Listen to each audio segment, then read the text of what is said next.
Well, good morning, hello and welcome to Trading Hour, live from the CNBC-TV18 Motilal Oswal studio. I'm Vivek Iyer and with me today is Vinny Motiwala. Good morning, Vinny. It's another session where you're seeing a very significant sell-off. Volatility index, the VIX is something that is surging, but markets aren't doing too well. In fact, if you look at the broader end of the markets, seeing significant amount of pain. Look at the small cap index. The small cap index is down over 1.5%. And as you can see at the top of your screen, both the Nifty and the Sensex well deep in the red. The Nifty at this point of time managing to hold on to the 22,800 mark, but just about the selling pressure on every rise is quite intense. If you look at some of the sectors that are doing quite well, it's actually the IT pack that's led a certain amount of support as far as the markets are concerned. Winning names like Persistent, something you've been highlighting, names like HCL Tech Mahindra, Absolutely. LTI Mindtree, LTTS. These are some of the names that are actually making a bit of a comeback and aiding the slight recovery that you're seeing in the markets. Absolutely. And Vivek, just highlighting also just a short while ago, TechM also has a positive brokerage note that's come in. Persistent System has a brokerage note, a positive brokerage note. And both these IT names actually are some of the ones that have actually seen a good run up, right, in the recent times versus the Nifty IT. And despite that, brokerages are quite positive on this one. TechM especially, they believe it's a turnaround story coming in from the IT pack. Now, other than that, Nifty IT obviously top sectoral gainer. We have Nifty Realty. That's also managing to hold on to some bit of a green today. So interesting to watch out for that. Today we're seeing that pressure is coming in specifically on those metal names. So yes, metals is something to watch out for. Nothing exciting happening there. We have Adani Enterprises that is down and out. Other than that, we have names like Welspun Corp, NMDC that's seeing some bit of a pressure, as well as Vedanta. That also is seeing pressure coming in today's trading session. Pharma names today again subdued. Yesterday, Vivek, we saw them run up in trade. But yes, today... Very short-lived bounces. Absolutely. Just the day that you see it coming up and hoping that that recovery is something that would continue, but doesn't seem like it. But okay, also, quite a lot to do with the tweet that you saw from Donald Trump. He's once again reiterated the fact that there are going to be reciprocal tariffs, and that is something that we need to keep an eye out for. Well, we'll now focus on some stocks on the move. MGL, remember, is reacting to a news update from the BMC, which has issued directions for switching to alternative fuels. Sudarshan is here with more details. So MGL has made a good recovery from intraday low, has gained around 2 to 3%. And the reason is BMC, that is Mumbai Municipal Corporation, has issued directions to all the eateries, dhabas and roadside vendors to shift to eco-friendly or clean fuel. And the deadline is given by July 18. It's on the back of the recent High Court order. That order had issued directions to make sure that these dhabas, eateries and roadside vendors shift to clean fuel to curb the pollution in the city. And on the back of that, this municipal corporation issued notices to more than 84 restaurants, eateries and dhabas in Lower Parel and Prabhadevi, saying that these offices, basically these eateries have to shift to clean fuel. And otherwise, if it's not done by July 8, BMC says licenses will be marked as not to renew until the transition is completed. Also, no new licenses will be issued to establishments using conventional fuels after July 8. This is important for MGL because it's the largest player as far as Mumbai is concerned, and for CNG and PNG, that's the reason you are seeing a major recovery from intraday low for MGL. Okay, that's why we're keeping an eye out on MGL in today's trading session, up 1.5% as of now. Let's move on in Tech Mahindra. What I was highlighting before, we have a brokerage note that's coming from CLSA. Outperform call, target price of 2,030 rupees per share. Currently, the stock is trading at 1,682 rupees per share. What they're saying is, and what they're reiterating, is that in the large cap IT names, Tech Mahindra continues to be among the top picks coming in. They said that Tech Mahindra is actually walking the talk in terms of the growth that they've highlighted. Tech Mahindra spoke about, profitability, focusing on that, improving that. And that is what we've seen in terms of numbers coming in from the company. Look at the EBIT margin also, seeing an improvement significantly. And in Q3, the EBIT margin was at 10.2% versus Q1 FY24. When you look at it, it was just 6.80%. So, good improvement in terms of the margins of the company. What else is highlighted by CLSA? That they're confident that the company will achieve their guidance in terms of FY27, both for the revenue growth as well as, targets that they've set for themselves. And they will be doing better than the peers in terms of an average that they're looking at. Their aspiration for FY25 guidance was in terms of EBIT margin of 15%. And they're already nearing that. Like I mentioned, 10.2% in Q3 is what they saw coming in. Profitability improvement movement seems like it's on track, and that is why Tech Mahindra is in focus. We're seeing the stock also holding on to some bit of it. That's right, Vinny. In fact, ever since the new management has joined, this particular stock has done quite well. But the stock I'm focusing on is ABB India. ABB India is doing very well in the session, and why is that so? Because it's a strong beat across the board as far as ABB is concerned versus the CNBC-TV18 poll versus the street expectations. In fact, if you look at the revenue growth is almost 22% on a year-on-year basis, and this is helped by all of the segments that have contributed quite significantly. So the robotics arm, the motion arm, the electrification arm, all of these arms have grown very well. In fact, electrification growing almost 33%. EBITDA on the back of very strong operating leverage, EBITDA is almost a 17% beat versus the CNBC-TV18 poll, indicating a growth of close to 58% on a year-on-year basis. EBITDA margins is at 19.5% versus 15.1%, indicating that it's almost a 440 basis points jump when it comes to margins, and operating margin leverage has led to a sharp beat as far as profitability is concerned, 56% higher, a beat of close to 15%. In fact, the only blip as far as ABB was concerned was the slight dip as far as the order inflow is concerned, which fell 14% on a year-on-year basis, but the management has clarified that this was due to a large one-off order that the base quarter saw. So adjusted for that particular order, order inflows, or the base orders as the management calls it, is actually up 4% on a year-on-year basis, still slightly muted. In fact, the call is now going on with the analysts. The management has indicated that order backlog gives them good visibility for the next 1 year. 60 to 65% of the total orders as far as the order book is concerned will be executed this year itself. The stock, in fact, has cooled off from the day's highest point, in line with the kind of volatility that the market has seen, Vinny. Absolutely. So that is ABB in focus today. But on that note, we're going to slip into a very short break, viewers. And when we return, we'll discuss some market technicals with Mitesh Thakkar. So don't go anywhere.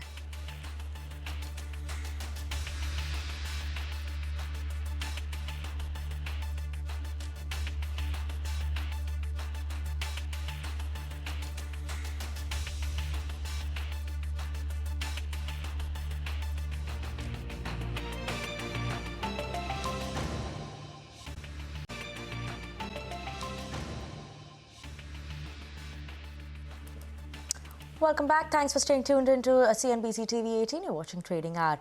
But let's move on and bring on board Mitesh Thakkar now, who's going to give us a quick take on the technicals as well as top bets coming in from him. Mitesh, good morning. Thank you so much for joining in with us. While we just thought that there may be some bit of a respite with Nifty closing yesterday in the green, but doesn't seem like that's the story, because now Nifty is almost near the day's lowest point again. 22,830 is what the Nifty is holding at. What are the levels that we should keep an eye out on? 22,800 surely seems like that support, but what should we be doing now?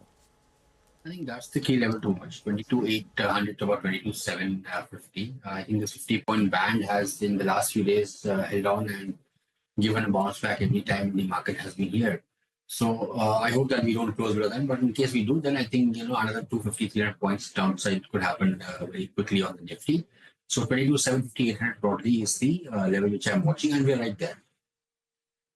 Mitesh, in terms of the bank Nifty, what are the levels that you're watching?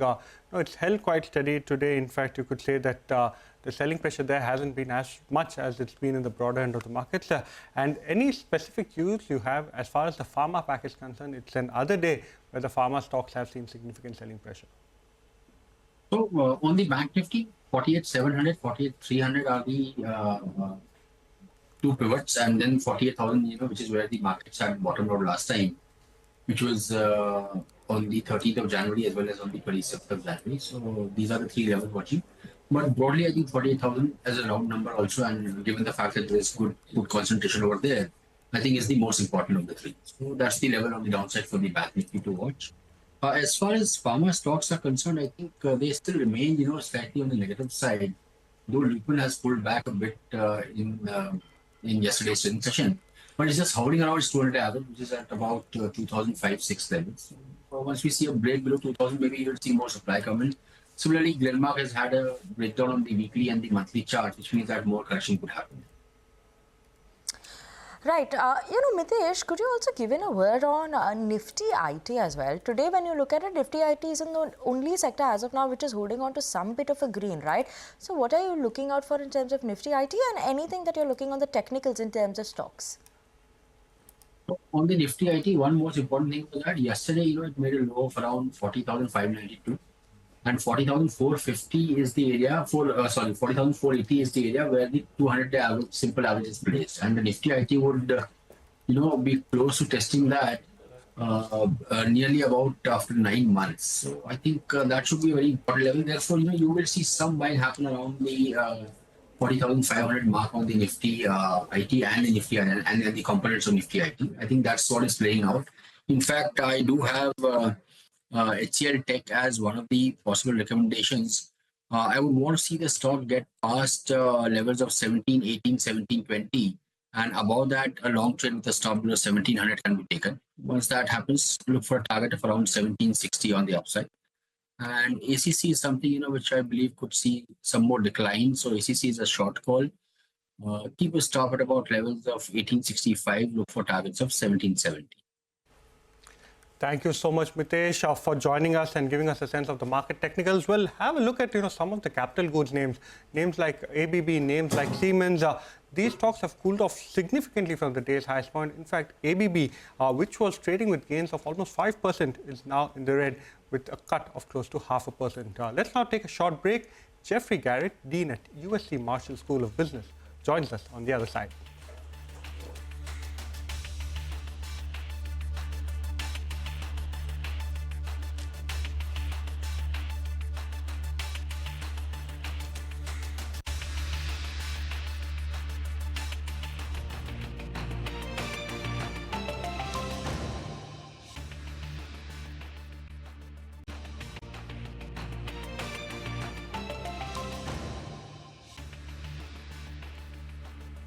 Welcome back to Trading Hour. Well, let's now go across to Nigel, who's standing by the wall to talk us through the market outlook from top voices of few brokerage houses. Over to you, Nigel. Well, that's right. Let's get you all the top voices that we have got. Let's start off with the most bullish. Rhythm Desai of Morgan Stanley says that Q3 earnings growth was up sequentially, which was better than the subdued expectations. He says that the market looks good for a near-term bottom, given the improving growth trajectory. Goes on to add that if global cues do not surprise negatively, India should resume its outperformance in comparison to emerging markets rather soon. They are overweight on L&T, Bajaj Finance, ICICI Bank, Mahindra & Mahindra, Trent, Titan, Maruti. Those are the overweight stands. On the underweight side, they're talking about Eicher Motors, RBL Bank, Wipro, as well as Concord. So that's about Rhythm. Moving to the Citi view, Surendra Goel of Citi says that the headline trends in Q3 missed expectations with EBITDA growth at just around 7% on a year-on-year basis. But with the pickup in central government capex in the past few months, the budgetary support which will help consumption trends later on in the year, and also the start of the rate cuts, they expect growth to pick up from here on. They also go on to add that the impact of the reciprocal tariffs from the United States will be something to watch out for and the kind of impact it can have on select sectors.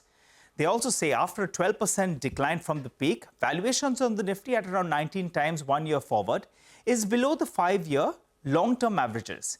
And the FIs, well, they're underweight on the benchmark, which is the highest we have seen in nearly around 15 years.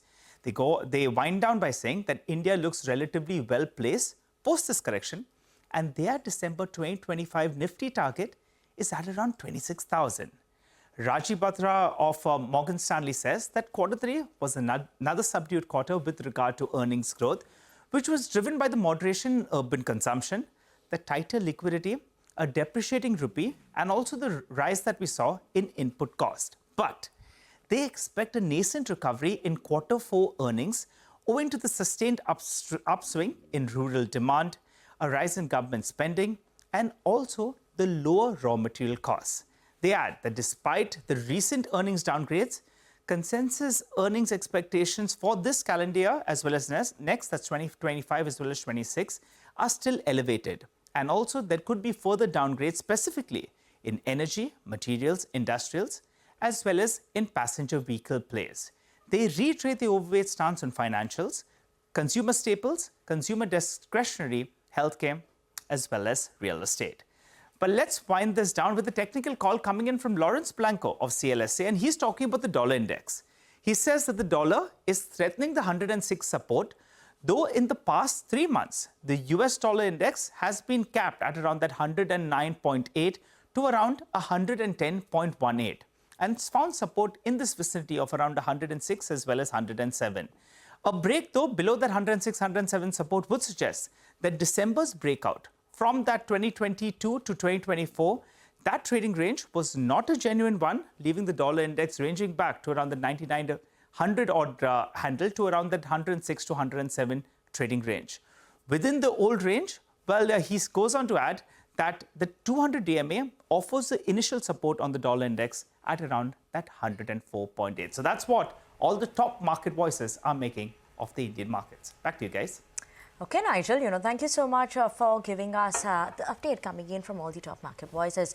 But let's move on, and we do have Jeffrey Garrett, Dean at USC Marshall School of Business, joining in with us in the studios this morning to talk to us about US macros, everything that's happening in the world. Jeffrey, thank you so much for joining in with us. It's a pleasure having you, and thank you so much for coming down. It's my pleasure. There is certainly a lot going on in the world. So. A lot is going on, and a lot is going on in US. Let's start. The year began by Trump taking over, coming in as the new president, second term. Your view firstly in terms of the economy currently that's going on in the US, new president coming into place. What are we watching out for? Because tariffs surely started trending post his coming back. So what are we doing now? So maybe just one step earlier than economic policy, I think is the overall perspective of this month has been that Donald Trump is doing or trying to do exactly what he said he was going to do when he was running for president. I think the real issue now is whether he can actually implement his agenda. So with a lot of the domestic stuff, it's now hung up in the courts. The courts are going to have to rule on the extension of executive power. And then with respect to international policy, tariffs above all, there's been a lot of bluster. The reciprocal tariffs announcement obviously was a very big one, but we've seen the president be willing to pull back from tariffs because I think he's worried about the inflationary consequences in the US of imposing big tariff increases. Jeffrey, one thing that's clearly being mentioned is that world trade, as we know it, is going to change, yes. right? Reciprocal tariffs. Does this actually work for the US economy? Because especially if you look at a country like India, we are exporting quite a lot of pharma, and it comes at a cheap price as far as the US consumers are concerned.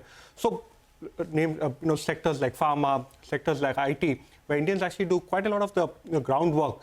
Does it actually work if he actually puts in a reciprocal tariff? So wearing my economist hat, of course, I would say no, that reciprocal tariffs are very cumbersome, very complicated to implement. And as you said, in general, yes, India runs a trade surplus with the United States, but American consumers benefit. We've seen that in the IT sector. You mentioned generic drugs. I think that's true. But the Trump view is that trade deficits, it's like a win-loss record of your favorite sports team. A deficit means we're being taken advantage of. But if I was in the prediction business, and we've seen lots of examples of this, I actually don't think President Trump or the administration actually wants to impose tariffs. What they want to do is change the deal. Donald Trump is the deal guy. And so I would expect with respect to India, rather than implementing reciprocal tariffs, again, really hard to do, if there are some win-win concessions that India could make in terms of US products coming into India, that strikes me as the much more realistic path forward. Right. Jeff, today I was looking at some data, especially coming in versus the rates that India as well as Asian countries actually charge in terms of tariff versus what US is being charging these countries. And quite a huge difference, right? We Yes. see in terms of the rates. So whether you look at India, we're charging much higher rates versus other Asian countries, China, South Korea, do come in that play.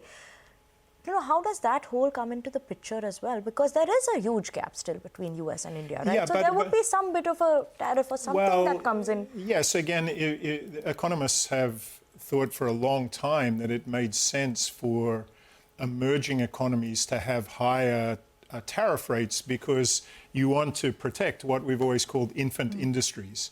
Then in a case like India, you obviously have agriculture playing an enormous role in the economy, and the whole world protects agricultural products. The US does too.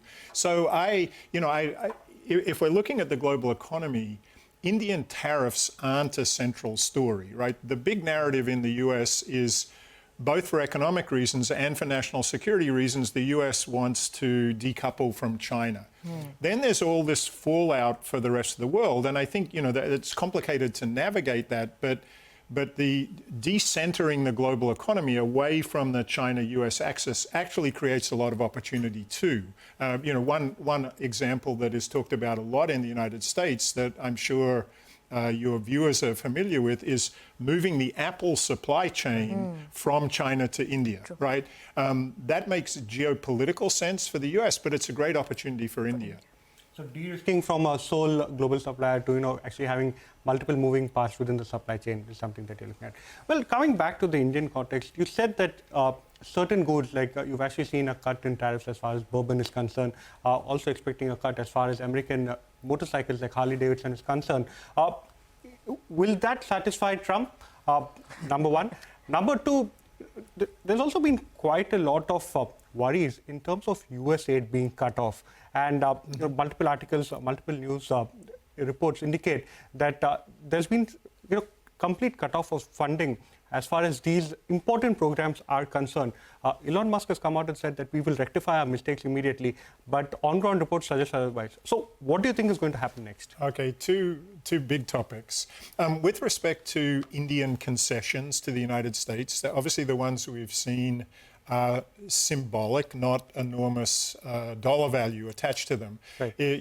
Predicting the future is difficult, but I would think that if India did two things, said it would buy more American fossil fuels, the US is now an oil and gas exporter, buy more fossil fuels and buy more military equipment from the United States, those would be big wins for the Trump administration. And again, I would expect that the tariff pressure would go off if India did that. Now, neither of those things is easy for India. I understand that, but I think that would be a path that would work. With respect to foreign aid in the US and USAID, there's a political reality in America that voters think that the aid bill is enormous, right, and that it's squandered, spent on bad things. So politically, taking on USAID was a very smart thing for the Republicans to do. And you've noticed that even the Democratic Party isn't defending USAID because they know it's not politically popular domestically. But I think you're right that foreign aid programs have been incredibly important and very good soft power for the US. And I worry that one thing that's happening at the moment is that the US is withdrawing in areas like aid, and the Chinese government is investing big time, right? The Belt and Road Initiative and everything that goes with that. So I think from a geopolitical standpoint, foreign aid is a valuable thing. Another question, when it comes to emerging markets, there's been significant repercussions as far as currencies are concerned. How do you look at the Chinese currency, the Indian rupee, and also do you currently feel China is better placed versus India when it comes to global money management? So it's interesting that the world often flips, right? So for the last 5 years, India's been the hottest place in the world and China not so much. I think the last 6 months, obviously we've seen foreign money flow out of India. One of the reasons for that is that there's money to be made back in the United States, but another is what was a gradual turn, but looks like an accelerating turn of embracing business back again in China. So we had fiscal stimulus in China in the fourth quarter. Then we had this incredible DeepSeek announcement. And just overnight, Xi Jinping hosted all of the big tech leaders, very symbolically hosted all of the tech leaders, including Jack Ma, in Beijing. So I think the markets and foreign money will react very positively to that. So there's obviously the underlying economic context here with the consumption challenges and things like that. But it seems to me that there are international reasons why some foreign money might move out of India, continue to move out of India. Okay, Jeff, thank you so much for joining in with us in the studio, helping us understand the macro data, the economic data points of view coming in from across the globe. So thank you so much for coming. My real pleasure. Thanks for having me. Thank you so much for that. And on that note, we're going to slip into a very short break. Viewers, don't go anywhere. We'll be back with more news and updates after this break.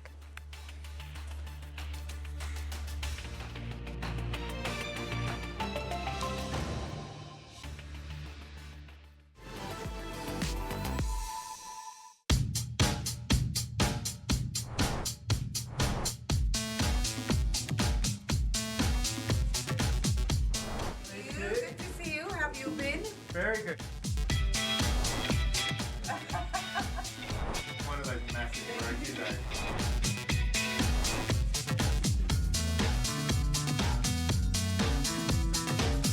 So much longer, much more. Well, 2025 is going to very volatile. Let's talk about Canva's startup story. 220 million people that use Canva as a product as well. They launched with 5 languages in 2016. They then ratcheted that up to 100 languages in 2017, including Hindi, Tamil.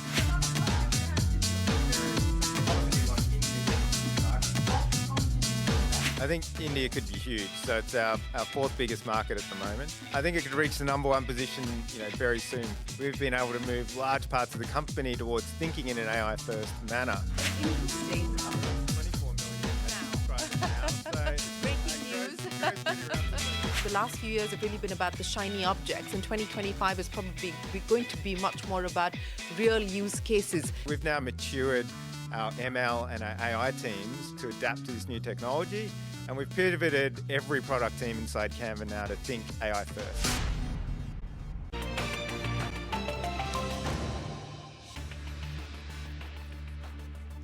Welcome back and thanks for staying tuned into Trading Hour on CNBC-TV18. Let's move on. And life insurers have seen a good growth in embedded value over the past few years. But despite a rise in market capitalization, the sector has seen a derating in valuation over the past few years. Yash is here to give us more details on this one and explain us what is happening here. Yash.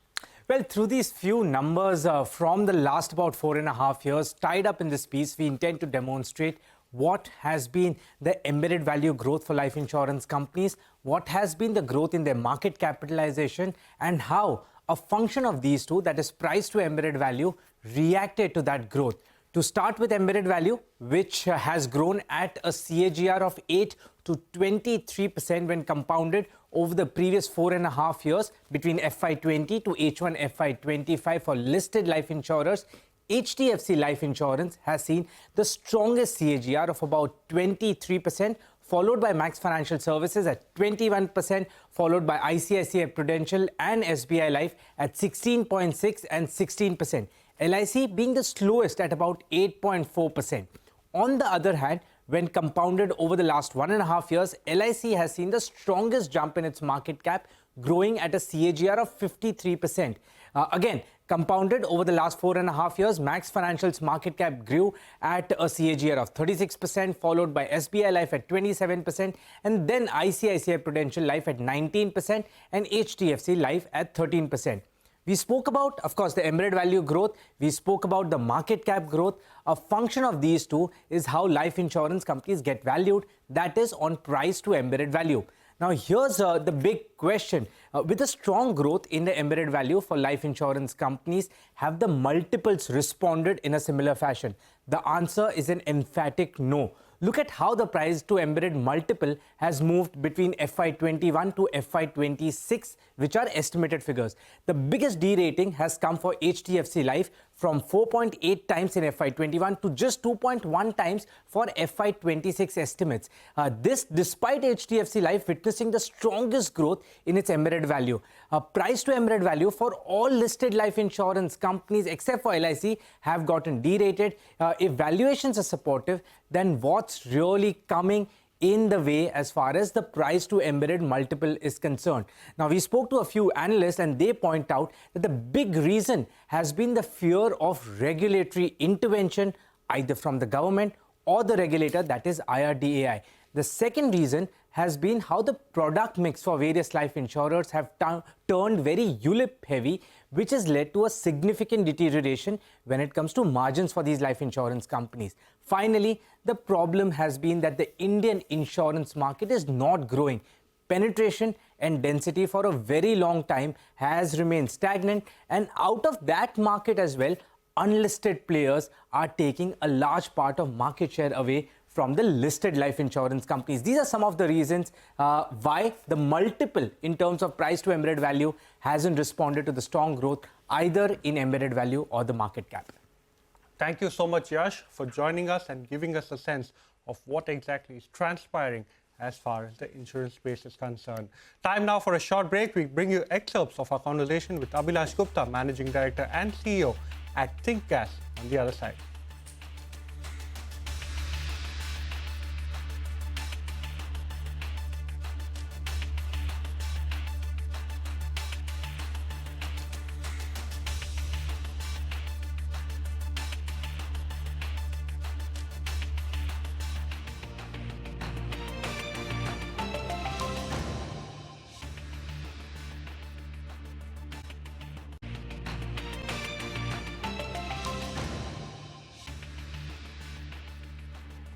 Welcome back to Trading Hour. Well, while the benchmark indices, the mid-cap and small-cap index are seeing selling pressure, select stocks are witnessing some buying emerge from the day's lowest point. Names like Berger Paint, PI Industries, ABB India, some of these stocks are actually doing quite well, even in what is essentially turning out to be another very lackluster session. MGL was the other stock that's doing quite well.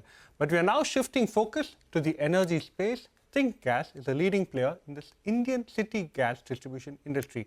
The company's CGD network supplies compressed natural gas for use in vehicles as well as piped natural gas to domestic households, commercial establishments and industries.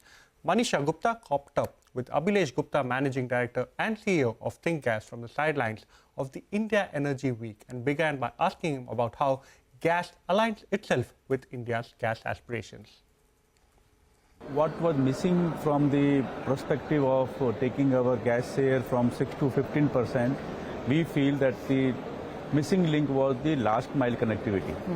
While you have LNG terminals, you have the trunk pipelines available.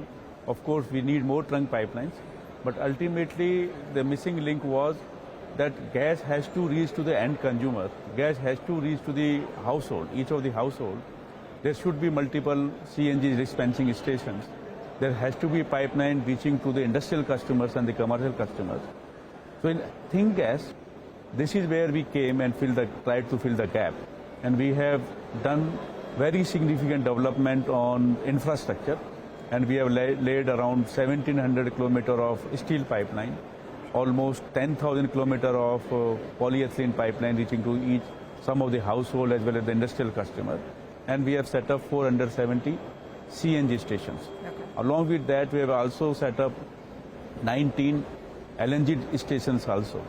So we feel that this infrastructure, which is now ready to serve the customer, will support the vision of taking the gas share from 6 to 15% going forward. Of course, there will be some more support required from the government on the policy front to see that how do you manage your logistic costs much better, how do you have better tax optimization, etc. But having infrastructure reaching to the last mile connectivity is something which we have delivered.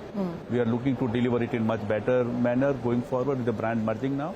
And this is where I see that our contribution to be there to increase the gas sale. Since you did mention on policies and you've also clarified the areas where you see better policy support from the government, what is it that you're actually anticipating or asking? Yeah, so actually gas have been developed in the very select cities going earlier. Very few cities had the gas network, or also some part of India had the gas network. So the policies were framed, but probably they were not required to maintain the proper tax optimization which is possible, because gas is flowing from one state to another state. I think this time has come where we have to really see that how the tax optimization happen, because natural gas is not under GST. So if it's not under GST and we are unnecessarily lumping tax one and another on the one state, another state, and then the third state and fourth state, that creates problem, and ultimately the gas cost increases. If the gas cost increases, the end customer is not going to get the benefit which he is entitled to get the benefit of. This is one area. The another area that you can come up with some kind of more forthcoming discussion to see that the logistic costs are minimum. When you need where the gas you need, the logistic cost should be minimum, so that ultimately the end cost of gas is also reduced. So there are a lot of scope of that. So there the sustained dialogues are required with the regulatory authorities, Government of India, and we see that with this itself, the gas cost can be reduced by 20%. It's very significant. I was actually coming to that, the cost efficiency part of it, and as you said, there is now a target to take it from 5 to 16, and we're talking 2030 right now. What more will need to be done in that direction? I think one important part is that we have to see that in the entire value chain of gas, the cost at each value chain has to be optimized. Today, there are persons who are importing natural LNG. There are trunk pipeline operator, there are LNG terminal operator, and then there is a distribution company like us.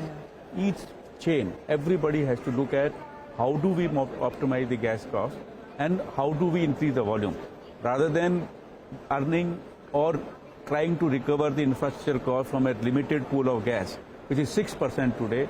If we try to increase the gas share and the gas reaches to 15%, pool becomes bigger, the infrastructure recovery happens much faster, and overall gas cost has to come down. And if the overall gas cost comes down, end consumer will willingly going to take and start using the gas, then the regulation which force them to use the gas. So I think this is something which is very, very important for gas sector to grow, apart from more infrastructure development, which we are doing. Yes. You've also had a tie-up happen with AG and Pratham. What does that bring to table for you and for overall system as a whole?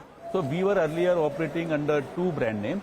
One was Think Gas, which was primarily operating in the northern part of India. Another one was AG&P Pratham, which was primarily operating in the southern part of India. So while the shareholders merger has already happened in last year, now we wanted to merge both the brand also. Okay. So every employee, every stakeholder, every customer see it in one brand, one umbrella, and we work in tandem to look at that. This is our ultimate goal is. So we have merged the brand today. So there is one brand which has Think Gas, but we have taken color from AG&P Pratham. As we move ahead from here, and there's a lot happening in the international markets as well, in sense of cues now for the energy markets. You've spoken about India, yes, but what is it that you see as impact coming in from the global cues? I think it's important that while we see very clearly there is a maybe 6 month, 1 year delay, but we clearly see that a lot of LNG will be available going forward. And India has to be ready when LNG is available at an affordable price going forward. We have seen earlier also when the LNG price dropped to $3.50, but we were not ready with respect to infrastructure to use $3.50 gas.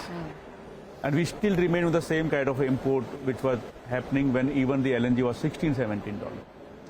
So I think it is important now that everybody focus and develop the infrastructure to reach to last mile. While government has done its bit, and the regulator has awarded all these areas already to city gas distribution companies. Time has come that we develop infrastructure at a faster pace and we take advantage of this situation, and the window is very short. So we have to work together. But we clearly see as such, and then more or less consensus that gas prices are going to remain in affordable territory going forward. Okay, on that note, we're going to step into a very short break. Viewers, don't go anywhere. After the break, we'll put the spotlight on persistent systems and find out why it's buzzing in trade.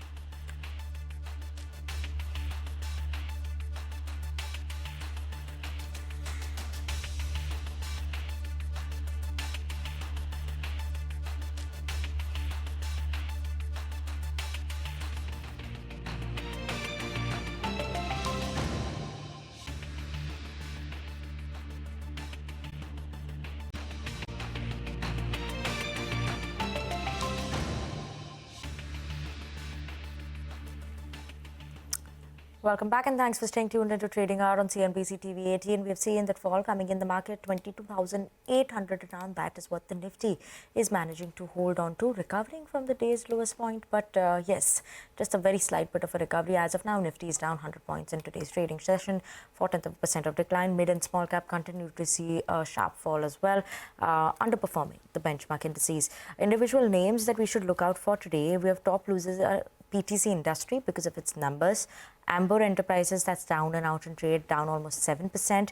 Campus Activewear as well as Garden Reach among the top losers coming in the Nifty 500. Some bit of a momentum and move that we're seeing coming in up move for Gillette India. It's up 10% in trade. And Godfrey Phillips, that continues to see a positive up move in the last few trading sessions as well. So yes, surely keeping an eye out on that. But let's just focus and talk about Persistent System because that's another stock that's been buzzing in trade today. And that is because we're seeing a positive note that's coming from JP Morgan. Now, JP Morgan is bullish on Persistent System, and this is despite the higher valuation that Persistent is trading at. Persistent System stock has moved up 27% in the last 1 year, while Nifty IT is down almost 4 to 5% in the last 1 year. So, you know, that outperformance came in from Persistent System. But despite that, JP Morgan is highlighting and giving a target of 7,200 rupees per share. Currently, Persistent is at 5,662. So, a significant upside that we are seeing for from JP Morgan that they're expecting for Persistent System. They expect this to be among the good movers, fastest growing company in their coverage. They're expecting a revenue growth of around 21% in the next couple of years. They're seeing a potential in terms of margin expansion coming in for Persistent System, making it a credible growth compounder candidate for the company going forward, and especially how the management has been navigating through tough macro environment. So they're quite positive on this one, and they see that the 13% drop that we saw in the last 3 to 4 weeks for Persistent would actually become a good opportunity to buy the stock, especially a high quality stock is what they're looking at in terms of the IT space. That's right, Vinny. In fact, today, if you look at market, it's actually the mid-cap IT pack that's actually helped market stay afloat to a certain level, and Persistent System amongst the top gainers as far as the mid-cap IT space is concerned. Thank you so much for highlighting that particular note. With that, it's a wrap on this edition of Trading Hour. Stay tuned. Halftime report is up next.